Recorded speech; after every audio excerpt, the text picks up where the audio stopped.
Welcome to Farm Charm Chic. I'm Emily. Today's episode is all about the best thrift flips of 2024. I love thrifting, I love doing thrift flips, and I hope you enjoy these projects. I have dedicated this video to the special moments you share with your family throughout the year, and at the end of today's video, I have a special little treat for you. Let's go make some DIYs. A lot of times at thrift stores, you'll find some different or unique signs that make great base pieces. You can see this here. When I picked this up, I originally thought I'm going to make a new sign out of this. However, when I got looking at it, I'm like, this actually makes the perfect riser and it really needs minimal work. And so I feel like a lot of times if you're looking at something at the thrift store, start to kind of look at it in a different way. Like, this is a sign. Could I do anything else with it? How could I position this? Because whoever made this part, the sign on, with those cute little things on the side, the little wood slats on the side there. I mean, it's a cute sign the way it is. You can tell somebody made it with a Cricut, the way it's just like vinyl lettering that's cut on there, and they just used some hot glue to glue this little piece of ribbon on there. So it was really easy for me to peel these off. It took just a little bit of time. I would heat those letters up and use my putty knife here, and I could peel all of those little letters off. But, like I said, as I got looking at it, I'm like, these little pieces of wood on the side, the slats of wood, I'm like, they really act almost like as feet on a riser, and it was painted on both sides. So I'm not sure whoever made this sign, maybe it was a riser before and they thought, let me change it into a sign. I don't know the history, but I thought, what an easy project. And a lot of times you can find pieces like this at thrift stores, or a sign or something that is easy to be able to turn into a riser or build on it to make some other type of piece, or even, just make another sign out of it. I feel like I kind of lucked out because it was already white, and I didn't really need to paint it another color because I do love that white sanded look here. So I just took this out into my garage and I just got my hand sander here. You could do this with just a piece of sandpaper. It might take you a little bit of time, but I just really roughed it up to have it have that farmhouse, rustic, vintage look to it. So that's just a matter of personal preference. It would be so fun to paint this a bright blue for summertime, or any color really would be a lot of fun to do the same type of technique. Even where it was painted with that white, you could do like a crackle medium on it and paint another color over it and have that. There's endless possibilities, but I was just trying to go for something super easy with this and try to make it just something that somebody could do, like, as a quick project one afternoon or something. And I'm taking my emery board in there and going over some of the little pieces that I couldn't quite get with my hand sander, and then I just wipe it down, spray it really good, and wipe all of the dust particles off of it. Now you can go back in and spray this with either like a clear coat gloss or matte, I don't know why I said gloss, but just a clear coat, but matte, satin, or gloss, whatever your heart desires on that, or do some Mod Podge on it to kind of seal everything in. I'm not going to use this for any food purposes or anything, especially since it's from the thrift store and I don't really know the history of it, but it's a very fun piece to use for like a decorative piece. Now I'm taking a little bit of antiquing wax on just like a wipe or a little paper towel, and I'm going to go over all of the edges with just the slightest amount of that antiquing wax. I do it front and back. I'm not really sure why I did the bottom. I guess in case I ever decide to flip this up and use it the other way. It might be kind of a cute tray, actually, if you put some handles on the sides of it right here to have it on this side. That would be really cute looking at that now. But I'm just going over that naturally like exposed pieces of the wood so it darkens those a little bit, just to give it that vintage vibe. I'm really just going for something rustic, but look at how cute this looks. This is what is so fun about risers, is it just takes like a little vignette, it kind of compartmentalizes it and has it look nice and tidy, but a definitely like intentional decorative scene. I hope that makes sense with what I'm trying to convey there, but I just love the look of risers in decor, and it definitely helps to elevate things literally and figuratively, but just to make it kind of look like it was just an intentional vignette there, and I really love the look of that. I thought this was such an easy project. Did you guys like how this one turned out? I loved this little basket when I saw this little galvanized bucket here. I thought the handle on it was beautiful. And I also found this piece right here. And so I think one of them was like $1.50. The other one was about $3 for this piece with all these little bulb flowers in there. Now, this piece with these little flowers in there, I did not love the vase together with these. I felt like it was a little too tall, and I didn't love the color of the vase. It's a little bit more like heavy European feeling for like this style in my home. So I thought it would be really fun to transfer these flowers and put them into this cute little galvanized bucket here. I thought that would be really fun and make it a lot less formal than it was. So that's kind of the look that I'm going for here. So now I'm going to take this pot. I'm leaving all this styrofoam in it. It's glued in there pretty good, but I'm just going to set that aside. I'll have that for a future project to work with. And now I'm just going to focus on my little pail bucket here, whatever we want to call it. So I'm taking some floral foam here and I'm just leaving it in the plastic.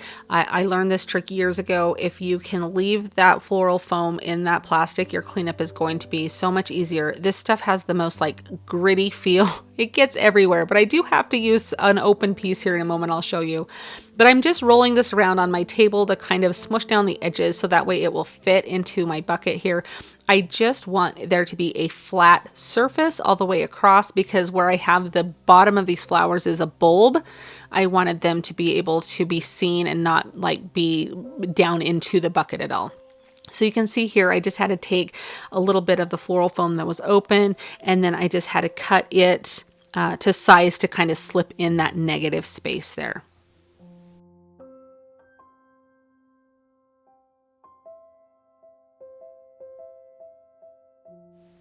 I really did love that these flowers, and I don't even know what kind of flowers these are. Even looking at them right now, I can't. You guys, if you know what kind of flowers these are, let me know down in the comments because I can't tell. They don't look like buttercups. I'm not really sure, but they're beautiful, whatever they are. But I just love that bulb look to them. And as you can see kind of at the top of my screen there was also like some faux like roots that came that I can kind of have draping out of this, which were so cute. I just loved the natural feel of all of this. So I have a very specific like way I'm putting these in. I have like a specific front and back, and I'm trying to put like the largest kind of in the middle and taper them down so that way it looks very uniform. You guys have heard me before in here. I'm not a florist. I've had no special training. I just do what looks good and feels good to me and where it's going in my home. Yours may look completely different than how I do mine. But I will tell you that I spend so much time right here doing this, and I have to undo it in just a moment. So what I do to cover up that floral foam is I have a bunch of moss that I purchased at just the craft store. And this is where I'm realizing that my bucket handle was on different. So I have to take everything out, flip the bucket handle over because like I said, there was a specific front and a specific back. And I wanted that handle to be seen in the front. So I had to kind of take these out. But I have some moss, different kinds of moss in a bag that I got at Hobby Lobby. And it looked kind of almost like dirt to me. And so I'm using that along with some reindeer moss that I got at Dollar Tree. And I'm just going all the way around this entire surface of the bucket on top of that floral foam and covering everything so you cannot see the floral foam and you can't see like the fact that they're like fake flowers, like it leaves the bulb there, but I kind of even tuck that moss underneath them. And I just use a little bit of hot glue as I go along doing this. And I even use like a bamboo skewer to help me put everything down in between all those little hard to get areas. And that way I don't burn my fingers. And it's really nice to get that reach in between all of the flowers. I really love how this came out. This is a look at everything when it's all finalized and together. I really love the informalness of that pail there, like the galvanized metal. I loved how it was already distressed like this. It kind of has that nice little farmhouse feel to it, Euro cottage look. It feels like you did just kind of take these and planted them in this little pail and oh, look what grew up here. I just think it's really cute. And it's neutral enough that it'll match a lot of different decor styles. And I think it's going to be so cute in my home. What do you guys think of this? And if you know what kind of flowers these are, let me know. I really loved this tin sign when I saw it, and it was the right price at $2, and it had this beautiful texture all around the edge of it, and so I thought I can really work with this. So I'm just going to use my heat tool to remove all of the stickers from the back here and give a nice clean surface to work on. And I'm spraying it down to get it all clean, all that dust and grime wiped away here, and starting with a nice clean slate that we want to do.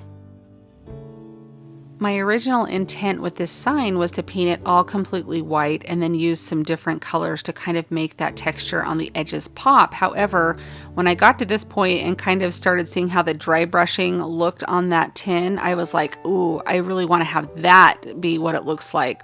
So I'm just going to wipe the paint back and start completely over. As I'm wiping the paint, it's drying. So I'm just going to spray a little bit of my mister on there, and that's just going to help dampen the paint. So it's easy for me to wipe off. So just a wet paper towel or a wet wipe is going to help get that paint off of there. And then to protect that tin so I don't spill over with any of the paint, I'm just putting some painter's tape to give some nice crisp, clean edges. And it takes about 2 to 3 coats of chalk paint to cover that middle design there.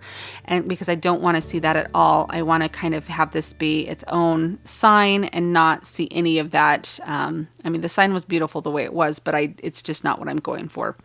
So now I put a little antiquing wax on a paper towel here, or just a towelette or something, and I want to age this color of paint here. I want it to look like it's been around for a very long time.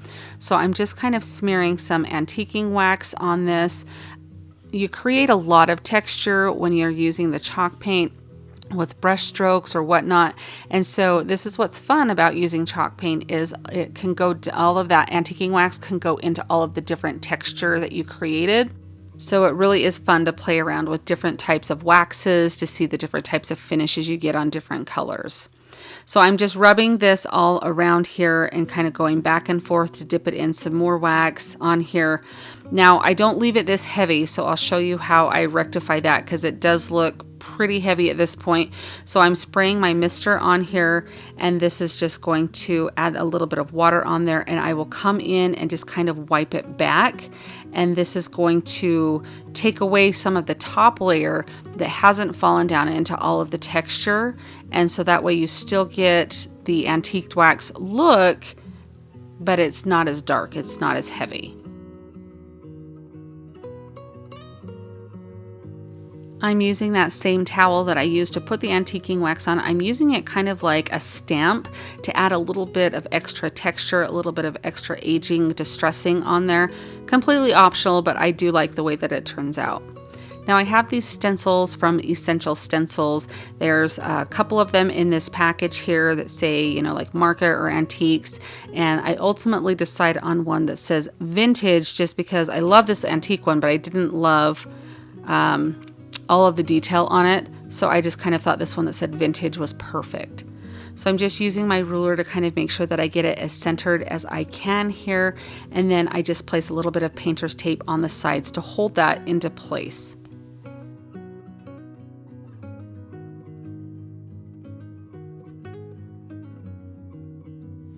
Now I'm going to use some elephant chalk paint with a stencil brush. These stencil brushes also came from Essential Stencils, so if you do happen to get some stencils from them, pick up their brushes, because they are so much better than the cheap Dollar Tree brushes, and they're not super expensive either, and they last, if you take care of them, they're going to last a very long time. But I'm just using a up and down pouncing motion as well as a swirling motion, and I let the first layer dry, and I actually go back in a second time because I wanted that vintage to really, the words to really pop, or the letters to really pop on there. So that's why I decided to go over it twice to give a nice thick coat to it. It's always fun to peel back your stencil and reveal your design. I just think this turns out so beautiful. Their stencils are amazing, so I highly recommend checking them out if you like to do stenciling or rub-on transfers at all. So now I'm just going to go over the letters here with just a little bit of paint. This is just the paint that was left over in my brush from painting the sign, to go over the letters to kind of make them look not so crisp and clear. It just adds a little bit of weathering to them, I would say, maybe even more than distressing.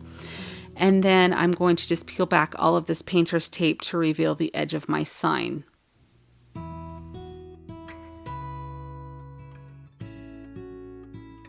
To help this beautiful texture shine through on the edge of this is just a little bit of paint. All I've done is just dip it in a little bit of white paint, brushed most of it off, and then I'm just coming over all of the edges here, you can see, and just hitting all of it, just hits all those high points of that texture and that detail to help that pop. And I really, really love how this turns out. This has got such a beautiful design on that edge. And where it was left, the color that it was, like you couldn't really even see all of that detail. So I just am taking my towel and a little bit of antiquing wax. All this is doing is it's just aging the paint that's on there a little bit, and it's brushing back some to kind of help that natural brown color kind of reveal itself as well.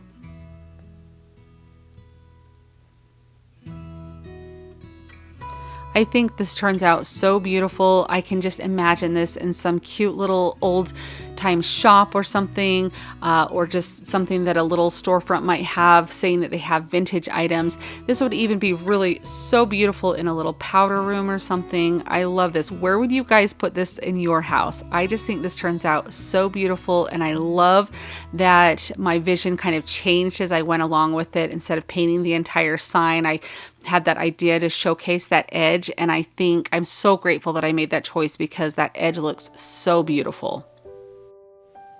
I picked this little tray up at a garage sale or yard sale, and it looks like there's been several different like DIY projects done with it or something. I mean, the back was one color, the top clearly had these painted stripes on it, so we're gonna make it over to be an Easter tray. And I started with giving it a couple coats of a brown paint here. You can do any color you wanted as the base. We're gonna use this crackle finish here to make this have a really fun crackle texture to it. And so whatever your base color is, when the cracks appear with your paint, that's what color is going to show through. So you could do, use your imagination. The end is limitless of what you decide to do. But I really liked this brown color, and that's kind of what I'm going for here. So I just put a thin coat of this crackle coat all over, and I do the inside of my tray and the outside of my tray. And then the trick is to let that dry completely. Let it sit for an hour or two if you can. And then I'm going in with my top coat, which I'm just using a white. And the trick to this is the reaction starts happening very quickly when you start painting. So you want to be very careful to not go over and disturb the paint that you've already put down, because once that reaction starts happening and you go over it, it starts to like slide the paint off. I actually end up doing that here in just a moment, so I'll show you in just a second kind of what I'm talking about. There is a fix for it, but it's just kind of annoying to have to go over and do that process. So if you can, just work really quickly with your coats of paint here. You can kind of see I'm getting all the edges here, but just once your paint's down, you're kind of done. You don't go back over that area again. You maybe have like a 10-second window to go back over it, but just try not to do it. But I go all over the entire tray. Now see down here, I had gone over it and that paint just starts to slide off of there. So the reaction had started happening. I went back to kind of touch up a little thing, and even with my brush, I'm like, well, what if I do it this way? No matter what I do, it just keeps getting worse and worse. It starts to get clumpy, things like that. You can kind of see. So I'm like, dang it, what am I gonna do? So the best thing to do is stop at this point and just leave it, and then let it dry completely. And then what you're going to do is you're going to go back in with that base color and just go over that area. So you can just see I'm getting that brown, and I'm just going to go over that little spot that I kind of smudged up there. I'll just do the process all over again. So I'll just let that one little spot of the brown paint completely dry once I get that done. And then I'm going to go in with my crackle coat here and go over the top of that, just the same as before.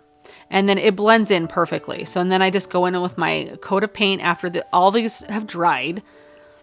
And then it's just going to, and then you just kind of stop and be like, okay, I'm done. I'm watching this making myself nervous. Like, why am I painting more on it? But you just want it to kind of be done. It will crackle. I dry it here, and you can just see it will blend in perfectly with everything. That's what is kind of fun about this process, is it can be forgiving. It's just annoying when you have to do that.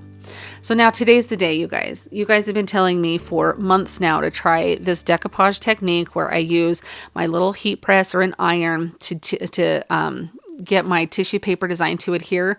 Today's the day we're going to try it. So I just take a piece of tissue paper and I cut it a little bit larger than my sheet of paper so I can tape it on the back like this. Now that's because I want my design to be printed as big as it can. So I'm wanting the front side of my tissue paper to not have any tape or anything on it.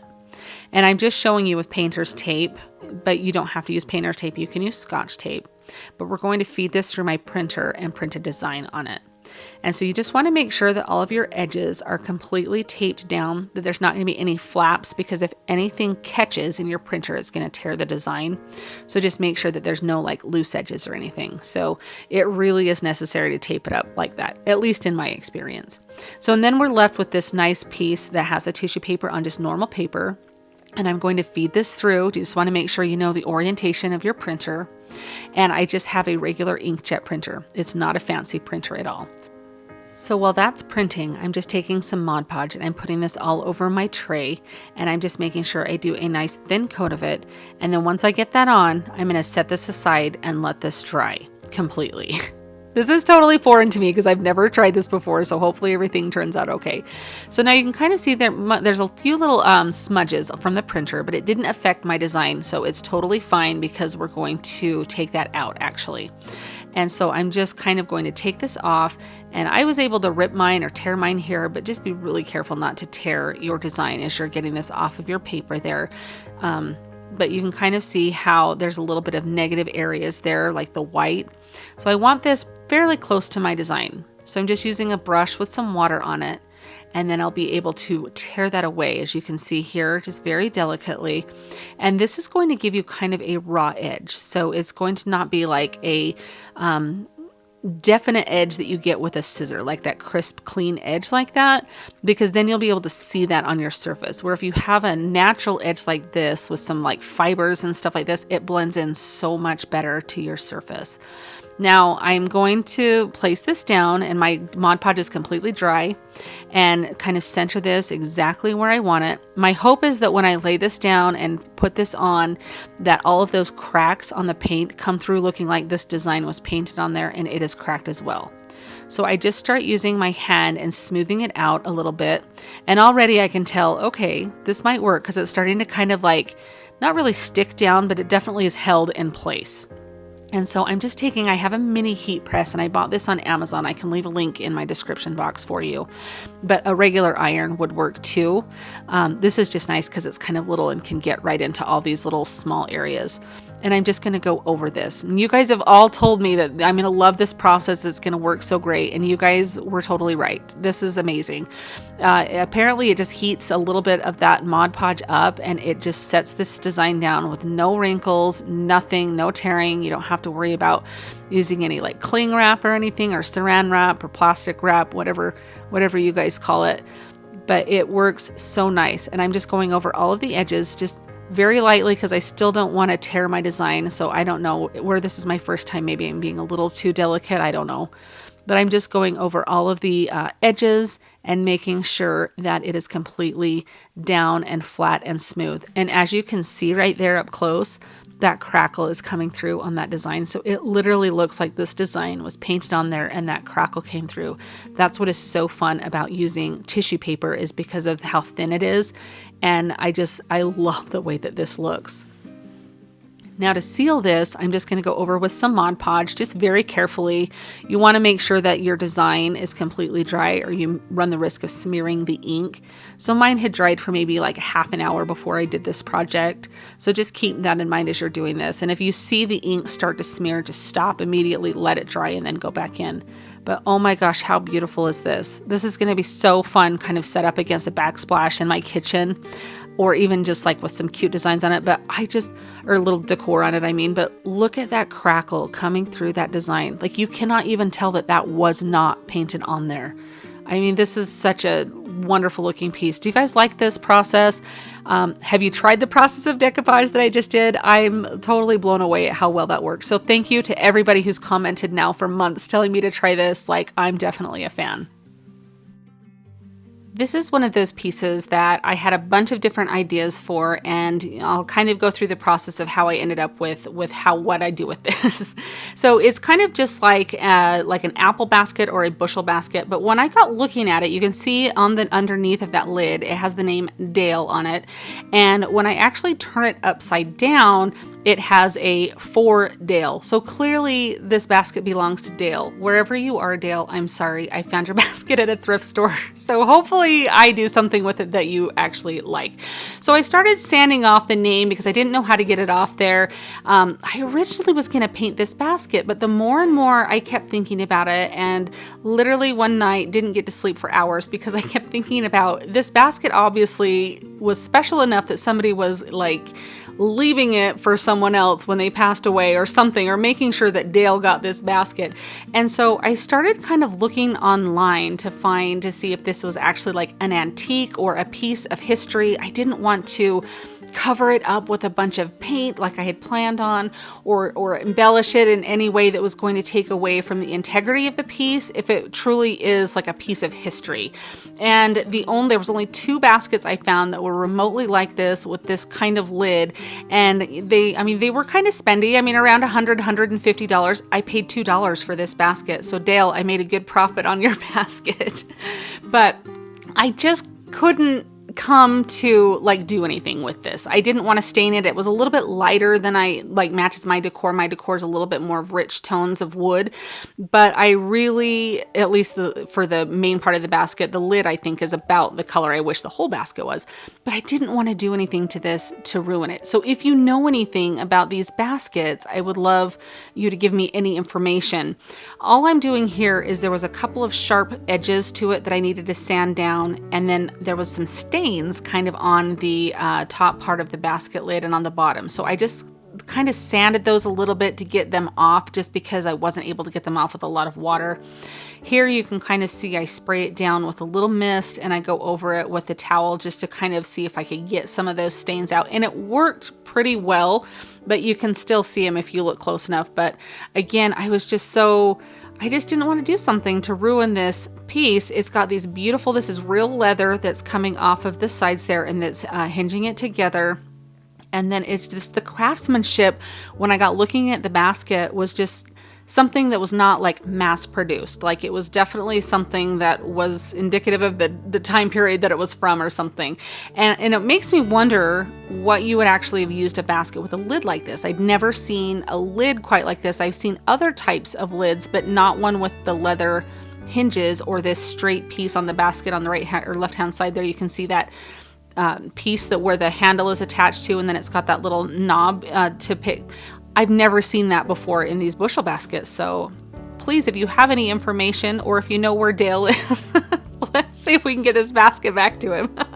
Or probably somebody just went through his stuff and went, this is garbage, get rid of it. And hopefully we can make a good treasure out of it. I did kind of go over his name a little bit with the water to remove it, but you still can see that it says Dale on there. I thought that was kind of a fun little touch to leave there. So you can see that you can still see his name there. It's a little bit wet, so it might be a little bit hard to see on camera, but you can definitely tell that this basket is Dale's. So since I've moved on from doing actually anything to the basket to ruin the integrity of the piece, I've just decided to embrace it as it is and use it as a decorative element. So I'm taking just a dish towel that I have here, and you guys, this mini heat press, I use it all the time for crafting. I was curious if I would ever even use it, and I use it all the time. So I just kind of ironed out a little dish towel. I put some bags in the bottom of the basket to kind of bring up the base so I could use it, put some things in it, and that way they wouldn't sink all the way to the bottom. So I'm just kind of putting this little towel at an angle here, having the cute corner peek out. I'm putting a little bit of greenery in there. I have this as an old like beginning French book that I inherited from a box of stuff from my grandma's house. I don't know if my grandma ever spoke French or not, but she had this book. It was from 1940 was the copyright date on it. And then I have these little bobbin thread here that I'm going to use that I picked up at another antique store that I have a couple of them. And I thought that kind of tied in that wood color of the basket there as well. And so I just kind of stagger those in there, and I thought that brought in such a fun element with a little bit of the metal on there. And then I felt like it needed a little something between there. So this is just a tag that I picked up at Dollar Tree that I had used a Dollar Tree rub-on transfer, and I just kind of had some script on there that I thought was really fun, and so I stuck that in there.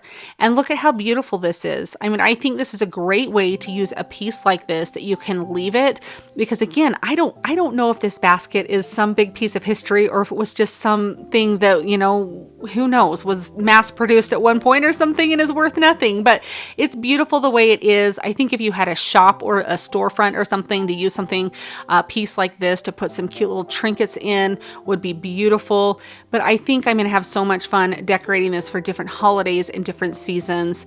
What do you guys think of this piece? Would you have made the same choice that I made, or would you have just gone ahead and painted it? I really love how this project turns out. It's one of my favorites from today, so hopefully you like it too. Now, I picked this little glass jar up at my thrift store, but I am making a gumball machine out of these terracotta pots and this glass jar here. So Dollar Tree has a lot of glass jars the same type of shape, or you just really need something that would be like the glass portion of a gumball machine. So you might already have something at home, but definitely check Dollar Tree. Now, I was trying to use my pliers to remove this like metal wire that's holding that lid on, and it was a lot stronger than I thought. So I got out my heavy duty snippers there, and it made quick work of getting that off. I just don't need the lid because I'm going to use something else. So I'm using a 4-inch terracotta pot as well as the matching size saucer to do this project with, but you can make it whatever size you would like. I've even seen little miniature ones that are so cute. So I have this wooden bead that I'm going to use kind of for like the finial at the top of my gumball machine. You can see in the center of the saucer there, I have this little wood round chip. It came in like a package of a bunch of different wooden shapes I bought at Hobby Lobby in their woodpile section. So I'm just kind of trying to build it up and make it look like it's part of the gumball machine. So just a little bit of E6000, and I did fill the hole of that bead since the bead it's not like a solid round bead like wood bead, it's got the hole drilled through it. I filled it up with hot glue to kind of disguise that, so that way it doesn't look like just a wooden bead that I've put on the top. Now I'm going to spray paint the top and the base of this with just some red spray paint here, traditional Gumball Machine colors. If you watch me on this, the finial I have glued onto the top of the saucer. It ends up getting painted red because that's what color I'm spray painting it. If you maybe wanted it a different color, and this is kind of one of those in hindsight, I went, I would maybe do that a little different. It looks fine that it's red, but if you wanted it like a chrome color or black, maybe don't glue that onto your saucer until after you've painted it the color you want and then glue it on. It ends up looking fine, but it's just one of those details that I happen to notice that I'm just passing along to you if you want to do something different. But you can see you'll place your terracotta pot upside down. You'll end up gluing your glass jar onto that, and then the saucer, you just want to make sure whatever glass jar you're using that the saucer fits over the top to cover it. Now again, E6000 is kind of the star of the show today with all of these terracotta projects. It works really well at bonding these together and will withstand the elements. And whether or not I put this outside, I think it just depends on what you put in it. It's just so stinking cute. I might just leave it like on my kitchen counter. My kids thought this was absolutely adorable and loved it. And of course, I think part of the appeal was the fact that it's going to have like candy or gumballs in it, but they really liked it.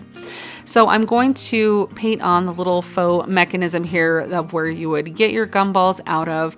So I'm just using some metallic acrylic paint. And this goes on very watery. And the reason I'm telling you this is it's going to take you 5 or 6 or maybe even 7 coats to get it to look really chromy. Is that even a word, chromy? Chromish? You just want that chrome to look really nice and everything. So just know that it's going to take you a couple coats. I would paint this on, and I'm using just a bigger brush to kind of get that square shape. And then I would use my heat tool to dry it, paint another layer on, use my heat tool to dry it. And I went back and forth probably close to 6 or 7 times to get that really thick on there. And then I went even with a littler brush to go in to do a couple of coats. You can kind of see here. I just want to stress the point that the metallic paint, when you're doing projects like this, to get that really, really good thick coverage, it's just going to take you several coats. One finishing touch that I did off camera was I added that 5 cents on there just using a Sharpie. You could even use like a paint marker to do that, but I thought that was kind of a fun little detail. But how cute is this? I am so excited to put this out either, and I don't know if I'm going to put this outside on my porch or if I'm going to put it just like on our kitchen counter like I had mentioned earlier, but I think this is so cute. Now guys, I did not put gumballs in here. I do not love gum in my house. I feel like I find it like in places it shouldn't be all the time. So instead I put peanut peanut M&Ms. I felt like they were really colorful and fun. They're kind of the shape of gumballs, and my family absolutely loves peanut M&Ms for a treat. I'm curious to know, would you put gumballs in this, or what kind of snack or treat would you put in your gumball machine? I just think this turned out so cute, and what a fun idea. I really love the size of this piece that I found. I'm not sure if this was a tray or if it was almost like a display case like base or something like that. I'm not really sure. It was just a couple of dollars, but when I saw it, I knew exactly what I wanted to do with it. So I have these feet that came from the wood pallet section at Hobby Lobby, but you can find these at a lot of different like lumber stores, even craft stores, Amazon.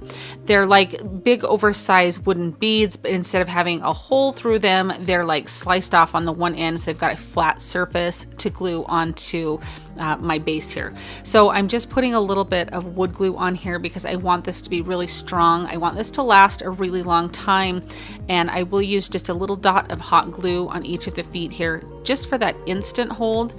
But I really want this piece to kind of be a timeless piece, and that cherry wood that's on it is not doing it for me. So what I'm going to do to make sure that I get these feet completely even is I'm just using my ruler to kind of measure out where I want these. You can eyeball it, you can use a ruler, you can even draw some pencil lines on there. I end up painting the entire surface here, and so if I was to draw any lines, they would get covered with the paint. But as you can see, it's very like lacquered cherry red wood something that's on there. So I wasn't sure how the chalk paint would stick to it. So I thought I would just rough up the surface a little bit just to make sure that it wasn't going to, I think with chalk paint I would have been okay. But I really just wanted to kind of sand this down to make sure I had a little bit of something for the paint to grab onto there.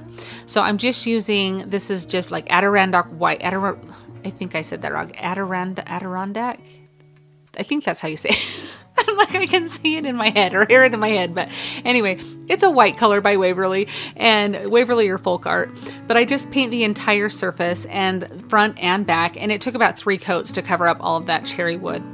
Now I really wanted this to have kind of a Euro cottage feel or French country feel, and so I really wanted to drive that home with some ticking stripes on here.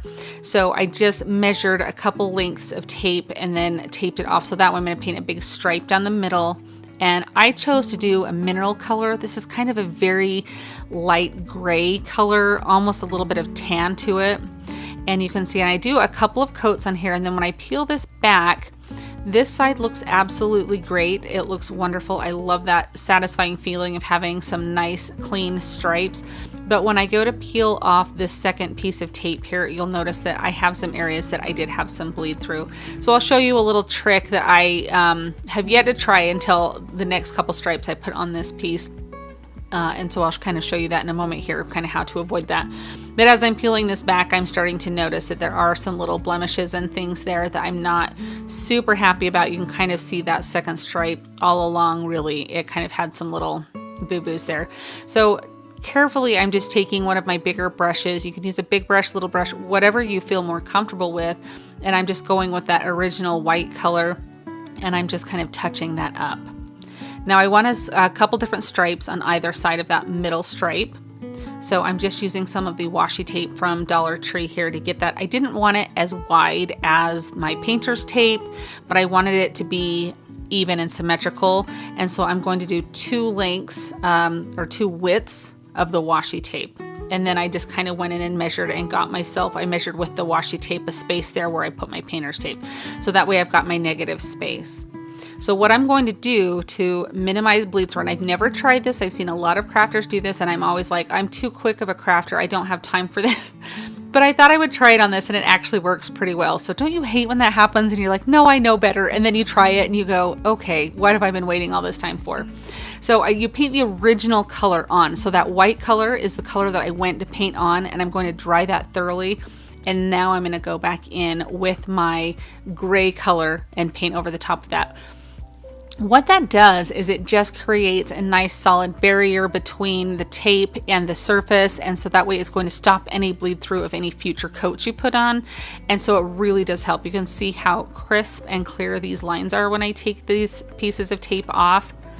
This is just such a satisfying feeling to see how beautiful and wonderful that is. So it does take a little bit of extra time because you essentially are adding one extra layer of paint to your coat of paint to your time, but it really is worth it because you don't have to go back in and touch up. So now I wanted to go in and kind of distress this a little bit. That's up to you. I love to have things look like they're old or they've been around for a minute or two. And you could even just leave it as is, but I have these really fun like French labels here. This is from Chalk Couture. I have some information in my description box for Chalk Couture. If you want to click on that, you can always reach out to me on Instagram if you have any questions. But with these are like kind of like screen printing. So you're just defuzzing it or fuzzing it. It wouldn't be defuzzing because you're adding a little bit of fuzz because you don't want to peel that paint off. So that's what that little pad was for. I was putting it on and I do my best here. I get my little ruler out to measure. I get asked a lot about where I get these rulers or where I got this. And I got them several years ago from Home Goods, TJ Maxx and Home Goods. So I always keep looking. If I ever find some, I will let you guys know. So I have this chalk paste that is also from Chalk Couture. And so this is what you will put over it's kind of like a stencil, but it's just a little bit different because that's kind of where the screen printing process comes in a little bit, because you put on that chalk paste and then you scrape it off as I'm doing here. This paste was really thick a little bit. You can kind of see I'm using a little bit of elbow grease. And then after I get that all scraped back, I'm just going to peel this back to reveal my design. Now this has an adhesive on the back. I can wash this out with some water, clean out the stencil part and place this back onto its backing. And I can have this stencil to use for several more times. So that is one of the things I hear is it is a little bit of an investment to go with some of these Chalk Couture pieces, but if they're pieces you'll use a lot, they're wonderful. But look at how pretty that design is. I think I love that. I wish it had been maybe a little bit bigger for this piece, but I really like how it looks on here. Plus it's not going to take away from a display that I may put on here as a razor. There was just a little booby right there, so I just go in with a little bit of paint and touch that up. And then instead of sanding the label here, I'm just going over so lightly, ever so lightly, with just a little bit of dry paint on there to kind of distress that, because I don't want to sand it, it's going to smear it. But look at how beautiful this piece turns out. I do feel like this is a timeless look, especially if you're going for that French country vibe or that Euro cottage that's starting to become so much more popular now. I think this is such a beautiful piece, and it's going to make such a statement and last a very long time. I would love to know if you guys like this piece. All right, I used the flowers from this pot in a earlier thrift flip, so I'm using the pot now, and it has this horrid styrofoam in it. It is that kind that breaks apart, and it's very staticky, sticks to everything, lots of little styrofoam balls everywhere. And I want to show you that as I was pulling this out, I noticed it had like some wires in there. So whenever you're doing anything like this, just be very careful. You never know what you're going to find, and you definitely don't want to cut yourself on anything. You can see off to the left, there was actually 2 of those in there. Now this styrofoam went to the very bottom of this pot. I just didn't want it around my home. I wanted to contain it, get rid of it, and let's move on from it because I hate this stuff so bad. So I just scraped down the edges here just to get everything removed from the pot. And you can kind of see it's just stuck to my hands everywhere. Now, in case you didn't know, if you are to mist this with like a little mister bottle, you can put your hands like over the trash and spray your hands down. It reduces the static electricity, and it makes it much easier to kind of work with when you're cleaning it up. So keep that in mind. Now you can kind of see here that I'm painting this white, but you can see the difference between the tone. That original tone is kind of a yellowish greenish undertones to it. I don't love the color, but I really just want to try a different technique. So on the second coat of paint, I go up and down with a sponge tool. I just want to reduce the brush mark so it has kind of an organic, natural look. Now I went out to my flower bed and I grabbed some dirt and I sprayed it with my mister bottle to kind of get the consistency of mud. And I'm going to rub this all over the pot. I've seen this on Pinterest, techniques where people do this to kind of get that earthy, dirty look to like the plaster pots like this. So I wanted to give it a try, and this is the perfect project since it's a thrift flip. If it goes wrong, then I can just toss it and move on. But I really just thought it would be fun. So I'm just rubbing this all over, just smearing it, rubbing it in so it gets into all of the little nooks and crannies of that plaster. And I even go all over the inside of the pot as well, just making sure that everywhere is covered and that was pressed in really good. I even took my Cricut scraping tool. You could use just like a leftover gift card or something to do this. You could probably even skip this step. The mud was just so caked on here that I wanted to scrape the majority of it off, and I thought this would push it into all of those little crevices a little bit better as well. So I'm spraying it down with my mister bottle here to kind of get the excess off. I just want to wipe this down now and clean this off. Now I go through this whole process and I realize there is an easier way, but I wanted to leave this in here because if you can't get outside to use like your garden hose and you're doing this like on a table or your sink and you don't want a bunch of mud going down your sink, obviously, I just left this in to show you that you can do this with a mister or a squirt bottle. And it works just fine. You can get all of that excess dirt off of there. So this is when I realized that I'm like, I've got to spray this out. So I take it outside and I sprayed it. I sprayed the entire pot down and it left a good amount of the dirt on there. All of those little crevices kept that dirt. So to get it a little bit more, because it did kind of get it a little bit more clean than I wanted, I'm just taking one of the dirty rags that I have here and just kind of in a stamping motion, like a texture stamp, I'm just going up and down to add a little bit more of that dirt to it. Obviously, if you're doing this process, you like the look of dirt, so you probably would want to do this to kind of keep that real organic look. But I go around the lip of the pot, inside of the pot, everywhere. I wanted this to look like, since it's this plaster, like maybe had just been found out in like a French country barn somewhere that would used back when somebody was growing their seeds or something like that. Just a real organic look to it. And once all of that's dry, the dirt and the mud and everything, I go over it with some Mod Podge. This is just going to seal everything. So if you leave it outside, which if you do leave it outside, use a waterproof Mod Podge, because if the rain and everything gets on it, you don't want Mod Podge running all over, but you want to protect that aged look that we just gave it. But look at how beautiful this looks. I mean, I think this turned out perfect. And this is something that you really could use and style all year long. I mean, imagine at Christmas time with a really pretty evergreen in there. I just think this turned out so beautiful, and it's a great staple piece. And I mean, I think I paid $3. I used for this at the thrift store. I used the flowers in another project, and then with some paint and some mud. I think it looks great. I was very excited. This technique was a lot of fun, a little bit dirty. It took me a few minutes to realize I probably needed gloves on, so start with the gloves. But really, all in all, I just think this turned out beautiful, and I'm very excited to use this. And if you have access to a lot of these pots, I think this would be a great piece to make and sell, because this is the look that a lot of people are going for.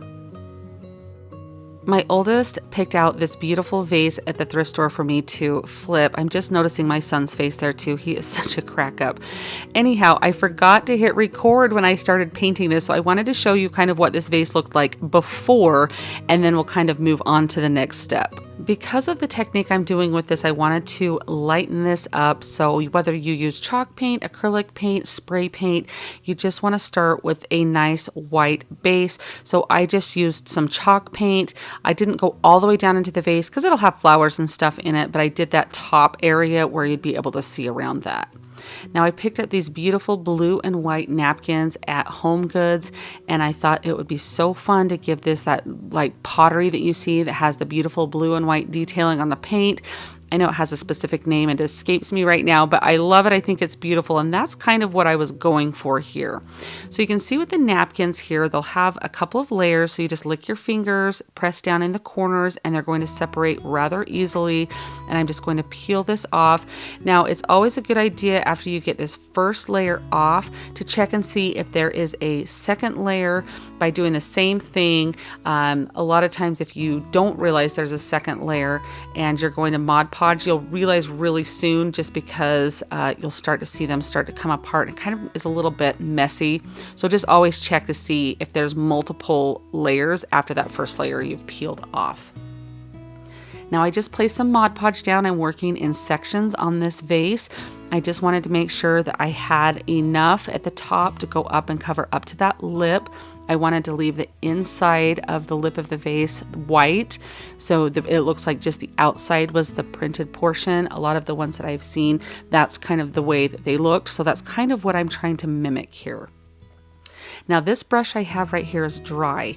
I'm using it to push it down because there was a lot of little like crevices in this vase, kind of like a detailing. So I'm using that brush to help make sure that the napkin will go down into all of those spaces, and I'm not going to rip it with my finger or anything. I just thought the dry bristles on this brush kind of helped press it where it needed to and helped smooth it out.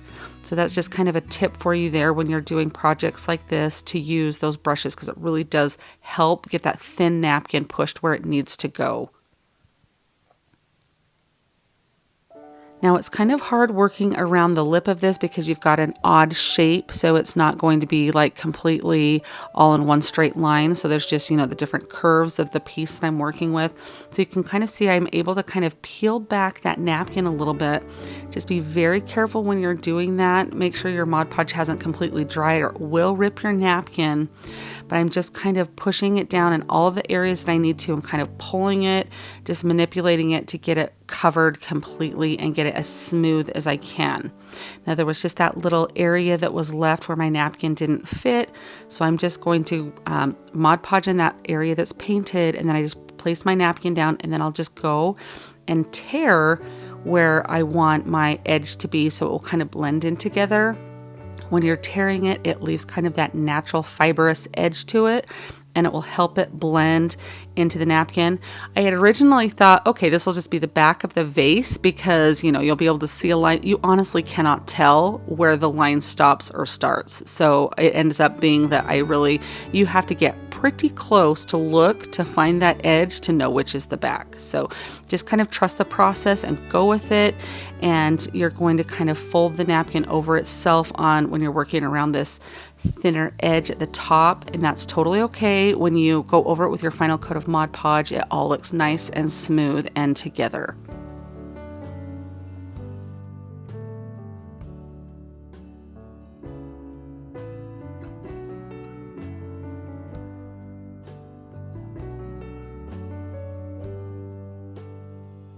To make sure I have a nice clean edge on the bottom, I'm just using my fingernail file and I'm going over this. I'm sanding towards the bottom of the vase here. You can kind of see just an emotion that's not going to peel back your napkin, but this is just going to gently sand it off so you have a nice clean edge.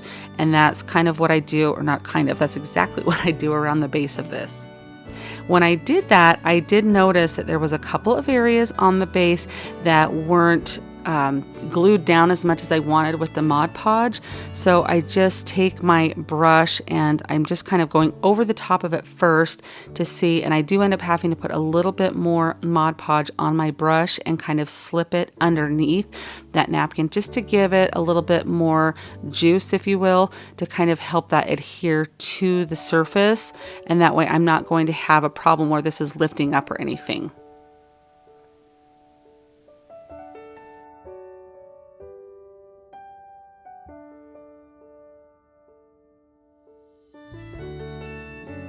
After your layer of napkin has completely dried and all that Mod Podge is dry, you're going to go back in and put another layer of Mod Podge. Now, if you wanted this to be kind of shiny, you could put a glossy Mod Podge on there. You could spray it with a clear protectant, but you definitely want to protect this with something.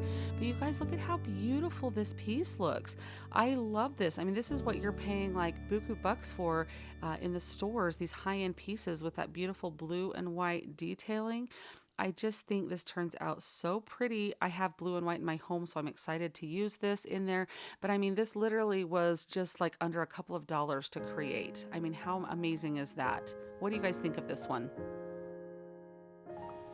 I really want to think that my husband thought he was stumping me really hard with this one here. And for a minute I looked at it and thought, well, I could make a really cute sign out of it. But I loved the framework on this piece. And when I started to take this wheat that was on here, which did not smell the best, so I did throw it away, because sometimes when you're working with dried flowers and you just want to get rid of them if they're thrifted, because they may carry some smells that you just can't get rid of. But as I was removing this, which it was wired in here to this, it wasn't glued, which I thought it was originally. So after I loosened this, I realized that it's like beadboard in the back of it, and it has the most beautiful design. And so you'll kind of see as I remove the florals here and I set this down, look at how pretty that is, the backing on that. So I really wanted to showcase that. And when I saw that, I thought, okay, I'm going to make a riser out of this. I know I'm like the queen of risers or whatever. I love to make risers because I really do feel like they're pieces that they're timeless. You can use them in so many different ways, especially if you're doing like a party or a bridal shower or baby shower or something. I mean, what a fun way to make your tables have the different levels and have a beautiful display. But they're gorgeous for your own home too. And I thought this was actually, I made this in mind thinking of my kitchen island. So that's kind of where I went with this one. Now I was trying to decide the different shapes of feet to have on here. I have these candle holders right here, which is ultimately what I decided, or I had some larger, they look like wooden beads. And I liked those, but I really liked the elevation that these gave. So I'm just showing you there. I just picked them up at Hobby Lobby. They're both in their wood pile section. And I don't think I would have gone wrong with either foot that I chose, but I just kind of like the height that I got with this particular piece here.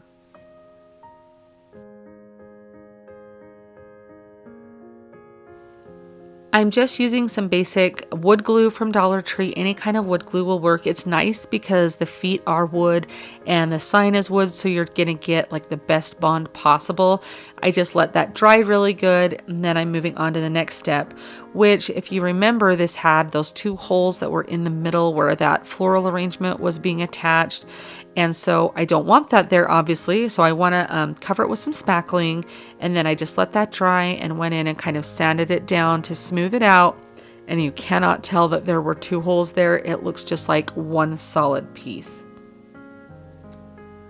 Now the color of paint that I chose is the Sage color by Folk Art. It's very similar to the Vintage Duck Egg by Dixie Belle. In my home, this is almost like a neutral color. I love this. It's a fresh feel color. It's not super bright or overpowering. You can match other colors to it very easily. I love the look of this, and I love the two-tone look of this color mixed with white. So what I'm going to do is paint the edge white, but I thought since it was already that dark brown, it would be fun to add a crackle medium. So that's what I'm laying down here, is I just went around with this crackle medium, and then I'm going to even this out with my brush. And then my instructions on the Folk Art one say to let it sit at least 30 minutes to dry. I usually let mine sit for about an hour or more. I usually move on to another project, go eat lunch, something. Just let it get really good and dry so you can make sure that the whole crackle process works really well. It's kind of frustrating when you do a whole process like this that takes a lot of time and you've missed a step or done something incorrectly and it doesn't work. That's always frustrating. So I just make sure it gets a lot of time to dry. I didn't want any white paint splattering onto my beadboard, so I just taped that off. And then now I'm going in with my white paint. If you've ever used crackle medium before, you'll kind of know what I'm going to go over here. But if you haven't ever done this before, don't be scared of it. It is such an easy process, but you need to remember that once you have started painting an area and get your desired coverage, you can go over about 3 or 4 times to get your desired coverage with your brush strokes, and then you need to stop and move on to the next area. Because what happens is the reaction starts to take place and your crackling starts to happen. And if you bump that paint or disturb it, it's going to kind of wipe off the paint that you've already put on there. And I mean, it like pulls it off in like a pretty decent amount. You can kind of see where my brush is right there, that I went over those areas and it peeled up the paint there. And that was just the edge of my brush just barely hitting that. It's very easy to go in and touch up once everything's dry, but if you can avoid it at all costs, you'll be much happier. So here I'm just painting the feet white, and I also paint the entire upside down portion of the tray with that white chalk paint. That way it looks like it was purchased in a store. You don't see any unfinished area, and it looks very high end and finished.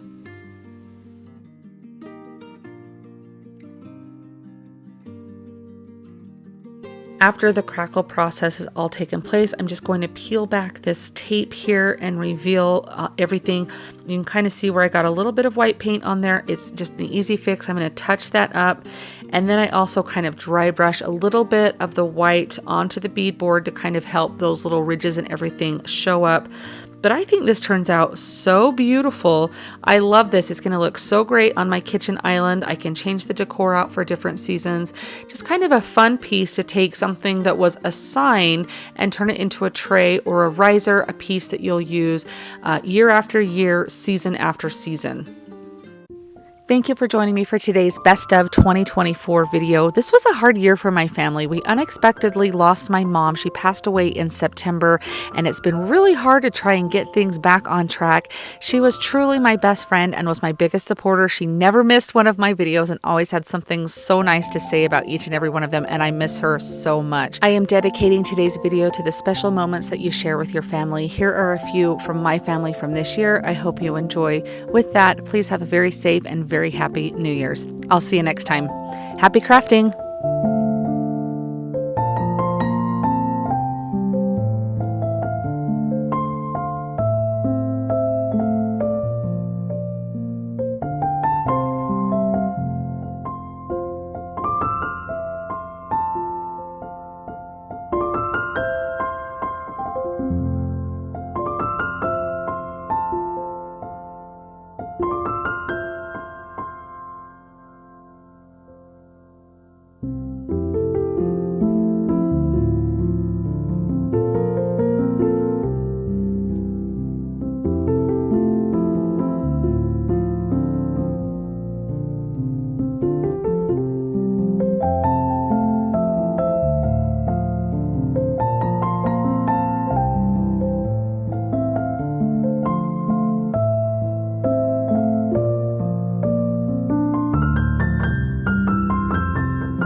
If you like the video that you just saw and you want to keep crafting together, here's another video that you might enjoy. And as always, remember to like and subscribe.